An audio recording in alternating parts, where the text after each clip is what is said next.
ಸಿದ್ದು ಬಜೆಟ್ನಲ್ಲಿ ಆದಾಯ ಹೆಚ್ಚಳಕ್ಕಾಗಿ ಮದ್ಯದ ದರ ಏರಿಕೆ ಪ್ರಸ್ತಾಪ, ಅಬಕಾರಿ ತೆರಿಗೆ 40,000 ಕೋಟಿ ಗುರಿ, ಪ್ರೊಫೆಷನಲ್ ಟ್ಯಾಕ್ಸ್ 200 ರೂಪಾಯಿಯಿಂದ 300 ರೂಪಾಯಿಗೆ ಏರಿಕೆ, ಬಿಬಿಎಂಪಿ ಜಾಹೀರಾತು ಆದಾಯ ಏರಿಕೆ ನಿರೀಕ್ಷೆ, ಸೂರ್ಯನಗರ್ ಲೇಔಟ್ ನಿವೇಶನಗಳ ಹಂಚಿಕೆ, ಮೋಟಾರು ವಾಹನ ತೆರಿಗೆ 15,000 ಕೋಟಿ ಗುರಿ, ವಾಣಿಜ್ಯ ತೆರಿಗೆ 1,05,000 ಕೋಟಿ ಗುರಿ, ಗಣಿ ಮತ್ತು ಭೂವಿಜ್ಞಾನ ಇಲಾಖೆ 9,000 ಕೋಟಿ ಗುರಿ, ಕಂದಾಯ ಇಲಾಖೆಯಿಂದ 24,000 ಕೋಟಿ ಗುರಿ, ಹೂಡಿಕೆಯಿಂದ 10 ಲಕ್ಷ ಕೋಟಿಗೂ ಹೆಚ್ಚು ಆದಾಯ ನಿರೀಕ್ಷೆ.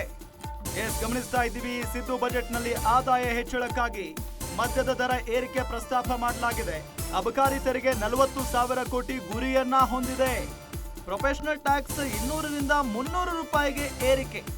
ನೋಡಿ, ಪ್ರೊಫೆಷನಲ್ ಟ್ಯಾಕ್ಸ್ ಅನ್ನ 200ರಿಂದ 300 ರೂಪಾಯಿಗೆ ಏರಿಕೆ ಮಾಡಲಾಗುತ್ತೆ. ಬಿಬಿಎಂಪಿ ಜಾಹೀರಾತು ಆದಾಯದ ಏರಿಕೆ ನಿರೀಕ್ಷೆ ಕೂಡ ಇದೆ.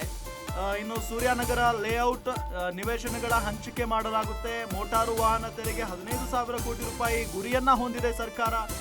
ಜೊತೆಗೆ ವಾಣಿಜ್ಯ ತೆರಿಗೆ 1,05,000 ಕೋಟಿ ರೂಪಾಯಿ ಗುರಿಯನ್ನ ಹೊಂದಿದೆ. ಗಣಿ ಮತ್ತು ಭೂವಿಜ್ಞಾನ ಇಲಾಖೆ 9,000 ಕೋಟಿ ಗುರಿಯನ್ನ ಹೊಂದಿದೆ. ಕಂದಾಯ ಇಲಾಖೆಯಿಂದ 24,000 ಕೋಟಿ ಜೊತೆಗೆ ಗುರಿ ಹೂಡಿಕೆಯಿಂದ 10 ಲಕ್ಷ ಕೋಟಿಗೂ ಹೆಚ್ಚು ಆದಾಯ ನಿರೀಕ್ಷೆಯಲ್ಲಿ ರಾಜ್ಯ ಸರ್ಕಾರ ಇದೆ.